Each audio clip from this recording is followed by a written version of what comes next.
Alrighty, folks, welcome back to Technical Knockout, the MMA podcast. I'm your host, as always, Hussein, and today we are going to be talking about UFC Kansas City, Machado Gary versus Prates. And I'm really excited for this card, at least for the main event. I'm really excited. And there's a few other fights on here that I think are going to be really fun, and I think there's a couple that I'm super confident in as far as betting picks go. So, without further ado, let's get into it. We got a top 5 welterweight main event. What more can you ask for? This day and age, the welterweight division is kind of at a standstill because there's a lot of guys who don't want to fight. That's why they call it welterweight. Anyway, Carlos Prates is taking a step up here fighting Ian Garry, who's game as fuck, and is coming off of that loss to Shavkat Rakhmonov. A loss where he looked really good, a lot better than a lot of people thought he would, a lot better than I thought he would, to be honest.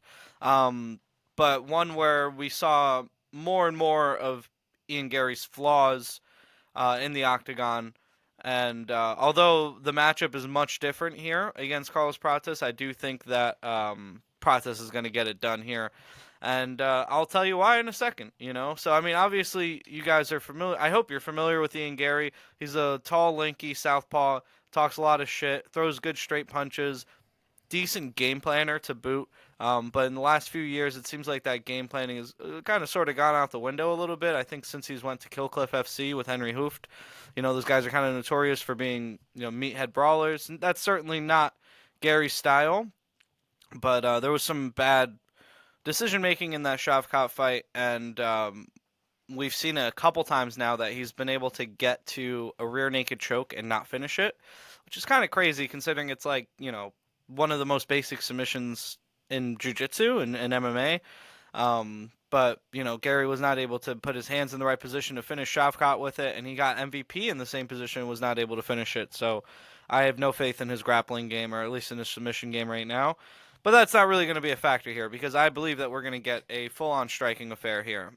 Carlos Prates from the Fighting Nerds. I did that video on them, breaking them all down. Check it out if you have the time. I am a Fighting Nerds truther. I'm going to back all of them, at least the big three, John Silva, Prates, and Baralho, up to a title shot. I'm going to be backing them, so I am going to, you know, not to bury the lead, but I am going to pick Prates in this fight, and I'll tell you why. Ian Garry gets hit.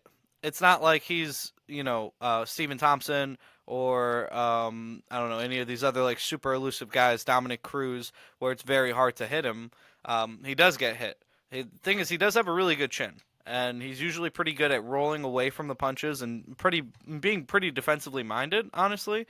But he's gotten hit before, and he will get hit again. And you don't want to get hit by Carlos Prates. Carlos Prates has fuck you power, we like to call it in the business. That's a technical term.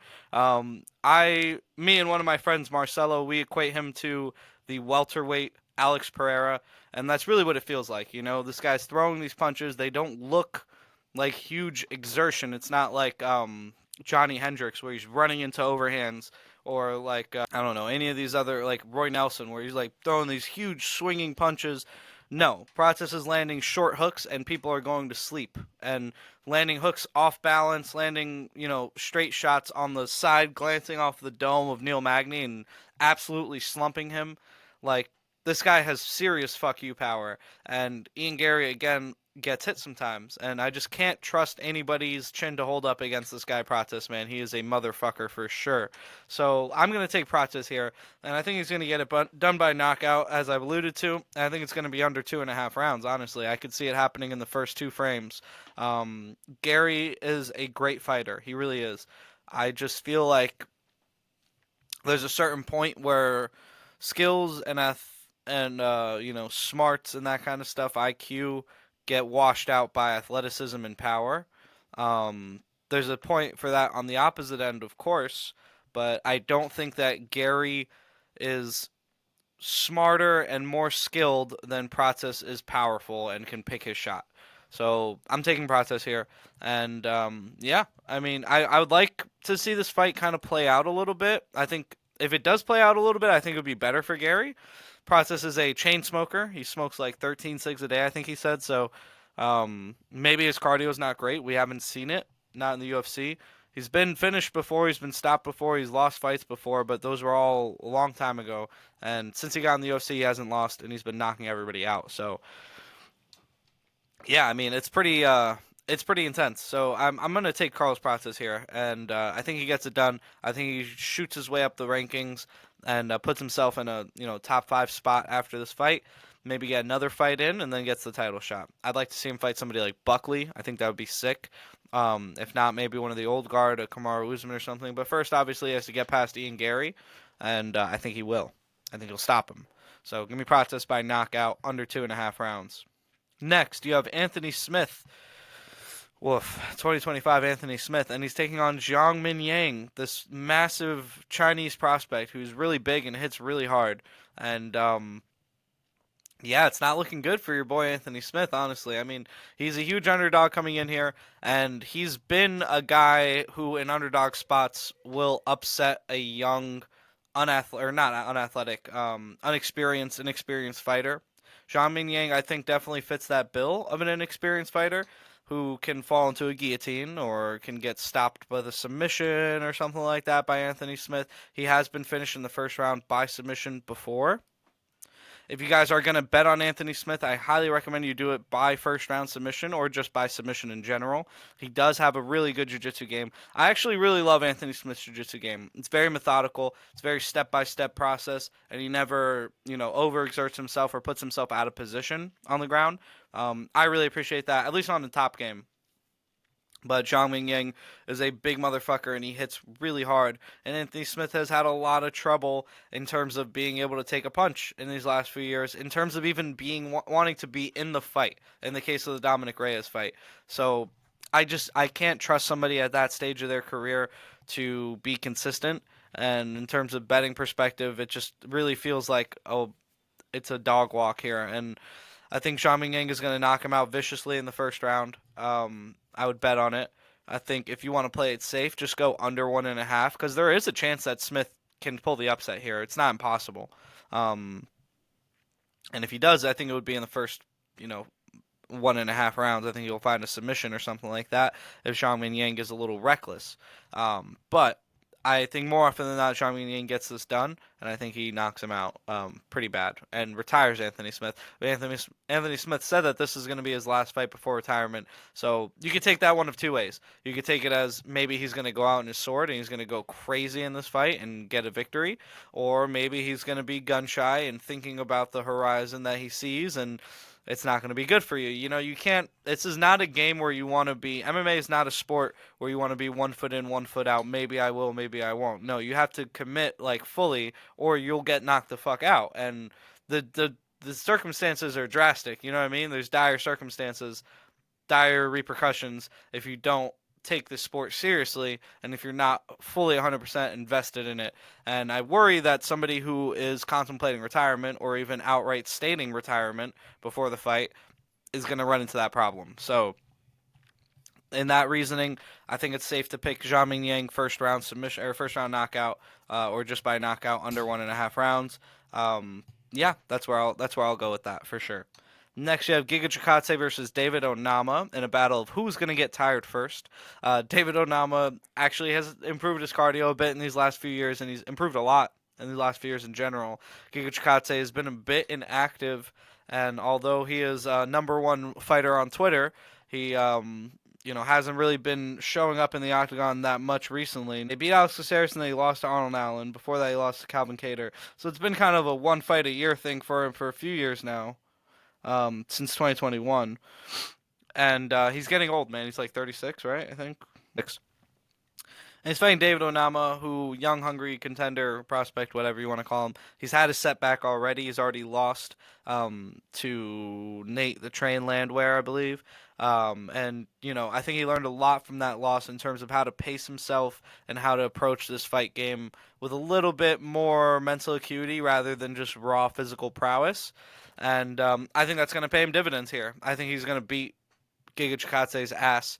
I think he's more athletic. I think he's faster for sure. Chikadze, we're talking about guys who have 1 round of cardio. Really, Chikadze only has 1 round of cardio. I mean, watch that Calvin Kattar fight. Look how much he tails off in that second round.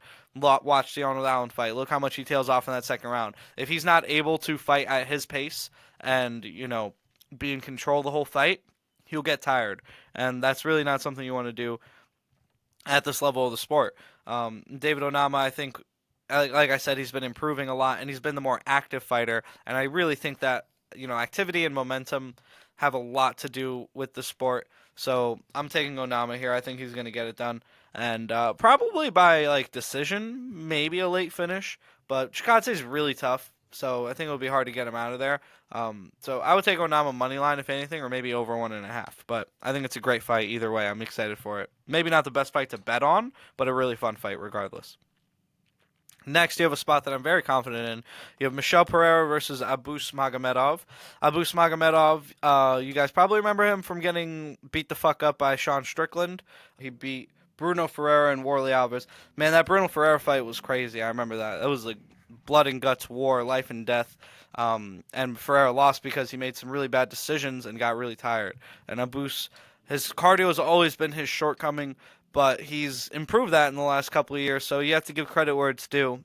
That being said, Michel Pereira is a monster, and I know Abus is a grappler. He's a good grappler, and I know Michel Pereira just got out grappled and ground into the dirt by Fluffy Hernandez. But let me tell you something: Abus Magomedov ain't no Fluffy Hernandez. You know what I mean? He's not a guy who's gonna be drowning you with his cardio.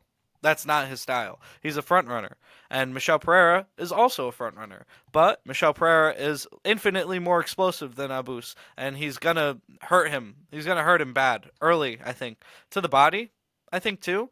And I expect Michel Pereira to get the finish here. First round, maybe second round. But I like Michel Pereira in the spot a lot. I think he's going to get it done. I just don't trust Abus. I don't think he's that good, honestly. And I think that he tails off in the fight. And so does Pereira. But Pereira's not that bad of a wrestler that he's just going to get smoked on the ground. I mean, I could be wrong. I've been wrong before, But I really rate Pereira pretty high considering the athleticism and in the last few years the way that he's kind of locked everything in. Yes, he ran into a brick wall in Fluffy Hernandez, but that guy's a beast, man. And I'd be shocked if he doesn't, get to the top 5 and get to a title shot within the next 2 years. So I like Michel Pereira here. I think he gets it done, and I take him by finish, probably the first round. Next, we have Randy Brown versus Nicholas Dalby. I am so excited for this fight. Randy Brown, I've been a fan of for years. You guys know that if you watch the show. Good guy, solid fighter. Got robbed in his last fight against Brian Battle. I picked Battle before that fight, so I was kind of happy to see it because I had the bet, but it really felt bad because Brown did all the damage and Battle just really clinched him against the cage. And he lost, which really blows. But, he draws here Nicholas Dalby, who is invincible. The guy's never been finished, and he is such a dog, man. He stays in there the whole fight. Randy Brown is somebody who starts the fight off really hot and has tailed off in the past. He has gotten tired in the third round before. He got finished by Vicente Luque, he got finished by Jack Della Maddalena, and then most recently just got robbed by Brian Battle. Nicholas Dalby is a very interesting matchup for Brown because Dalby starts slow and picks up in the second and third, and Brown starts hot and tails off in the second and third. So I think this fight is going to be really interesting. And like I said, Dalby is invincible. He's never been knocked out. He's never been submitted. He's super tough, super tough. I think he has one stoppage loss by blood. There was so much blood in the octagon they had to stop the fight. Maybe that was a no contest, they called it. Yeah, that was crazy. That was over in Cage Warriors, I believe. Yeah, the surface was deemed unsafe. That's crazy. Like, the guy's a monster. He's a Terminator. And if Brown does not win the second round, I think he'll lose the fight. So it really comes down to that, in my opinion. I think Brown will win the first round. If Dalby wins the first round, it's over. But Brown wins the first round, I think the second round's going to be what it comes down to. And then the third round will go to Dalby. So this is a spot where I think the underdog is definitely worth a stab at. And Nicholas Dalby is the underdog here. He's plus 170 last I saw. I think I saw him at plus 200 in some books. Feels kind of crazy. Especially with a guy like Brown, who just got wrestled against the fence. Maybe he didn't win the fight, sure, but he did get wrestled against the fence. And Dalby has that kind of style where he can push guys against the fence and be tenacious and, be a problem, be sticky. And yeah, if he employs that game plan here, who's to say that he can't do that for 3 rounds or at least 2 of them and win that decision? So I like Dalby here. I really do. I love Randy Brown, but I got to side with my boy Dalby here. I think he gets it done in the underdog spot, and I think it's a good underdog spot here. Next, you have Ikram Aliskerov versus Andre Muniz. This is a let me build your confidence back fight for Aliskerov. Aliskerov got knocked out by Robert Whitaker in like 20 seconds or some shit like that. Maybe it was a minute. I don't know. But he got knocked out pretty bad, really quickly. And, besides that, he's a great grappler and he's a good striker. He has really explosive punches. Got knocked out by Hamzat Chimaev years ago, and that was his only loss for a while. I say that they're trying to build his confidence back because he draws Andre Muniz, who really can only grapple. And he has a very specific type of grappling. He likes to go to the back and go for the arm bar off of the back instead of the rear naked choke. It's a really interesting circuit that he does, but it only works at certain levels, and it's not going to work here. Oh, I say it only works at certain levels, but he submitted Jacare with it. He broke Jacare's arm, so I do believe that Muniz has tailed off. Excuse me. I do believe that Muniz has tailed off these last couple of years. He's getting up there.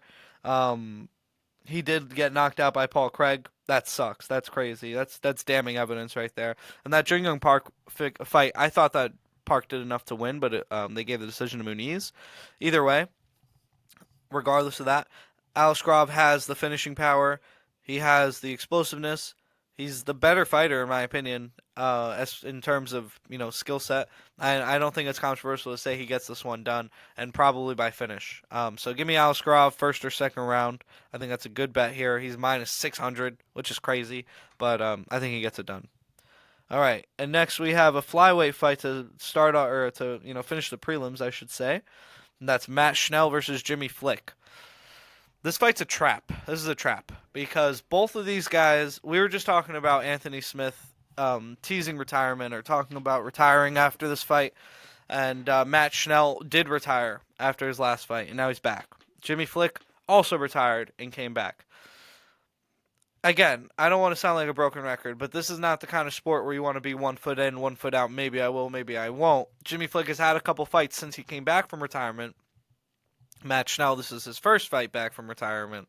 So, I don't know. Maybe Matt Schnell's trying to get rid of his contract so he can go do something else. Maybe he has a new fire lit under his ass. I don't know.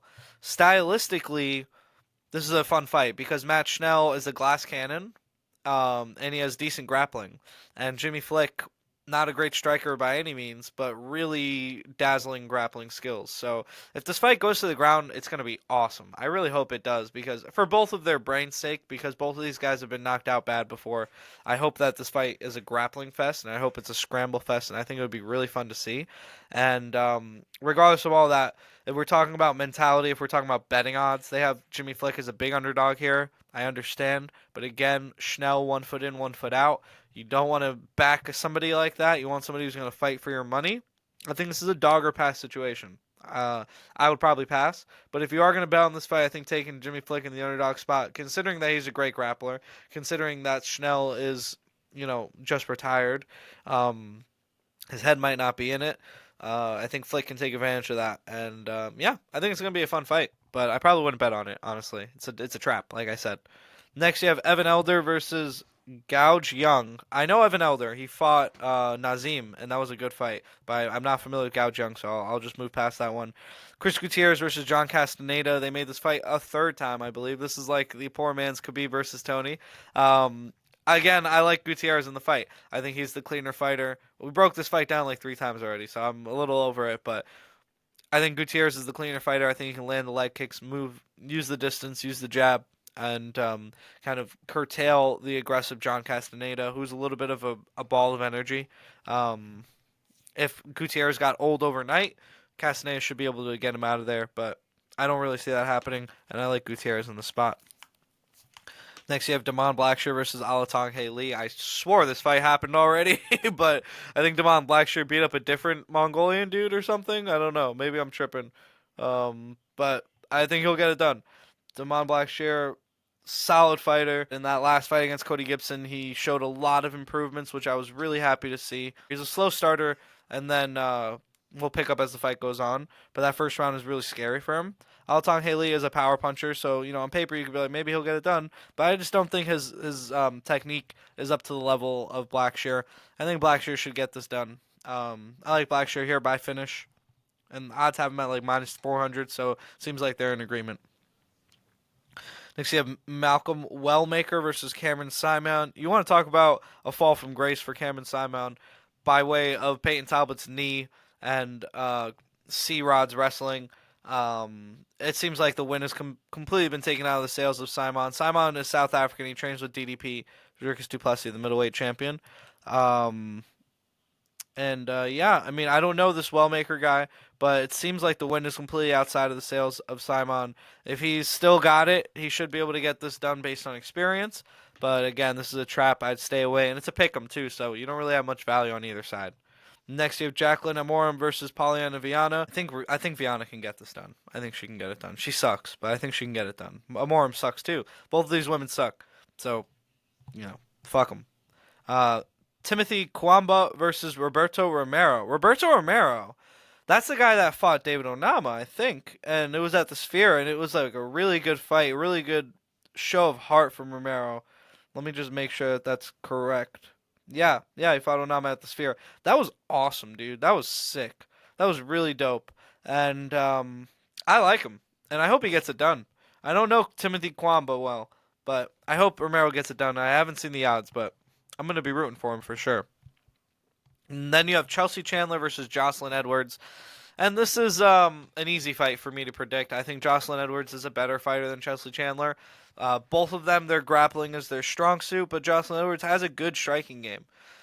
Chandler is famous for running away from Norma Dumont in that one clip of the fight where she literally turns her back and sprints towards the cage. It's absolutely hilarious. Jocelyn Edwards stays on the outside. Kind of reminds me of Leon Edwards a lot, honestly, the way that she fights. But she stays on the outside. She throws up a lot of kicks, a lot of leg kicks, a lot of head kicks. Keeps the girl on the outside. And then when the fight goes to the ground, she usually ends up on top. She got beat by Ailin Perez, but it was a super close fight where Perez just kind of had better position in certain spots and did more damage when she was on top. I think Edwards should have this one in the bag. And I'm going to say by decision, but I wouldn't be surprised if she caught a submission somewhere in there. Chandler trains with the Diaz bros, but she's just not that good, man. I'm sorry. Yeah, that wraps up our card there. So let's go down the betting slip. There's only a few fights on here that I'm super confident in that I would bet on. Starting with the main event, I am going to take Carlos Prates under 2.5 by knockout. I'm going to take the Smith-Minyang fight to be under 1.5 rounds altogether on either side. I'm going to take Michel Pereira, first or second round against Abus. I'm going to take Nicholas Dalby to win by decision. I'm going to take Ikram Aliskerov to win first or second round. And then I'll take Jocelyn Edwards by decision. So going down the card again, you got main event, Prates under 2.5 by knockout. Under 1.5 for the Zhang Mingying fight. Michel Pereira, first or second round. Dalby by decision. Aliskerov, first or second round. And then Edwards by decision. You could throw in Blackshear by finish as well if you're feeling confident in him. You could throw in Jimmy Flick in the underdog spot. You could throw in David Onama because I do believe that Giga Chikadze is going to get his ass whooped. But that's what we're going with. We're going with 6 picks. As always, I highly recommend that you round robin. The sport is super volatile, as you guys know, and anything can happen. So it doesn't hurt to be safe and to round robin. I just realized I was in the bottom frame of the camera for this entire episode. I'm so sorry, dudes. But thank you so much for listening. Thank you so much for watching. And yeah, I love y'all. I'm going to cue up this music.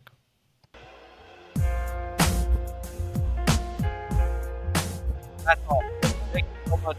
Check out my latest historical piece on underrated UFC bangers. Check out my other pieces on Genki Sudo, Alexei Oleinik, Frankie Edgar, Dominic Cruz.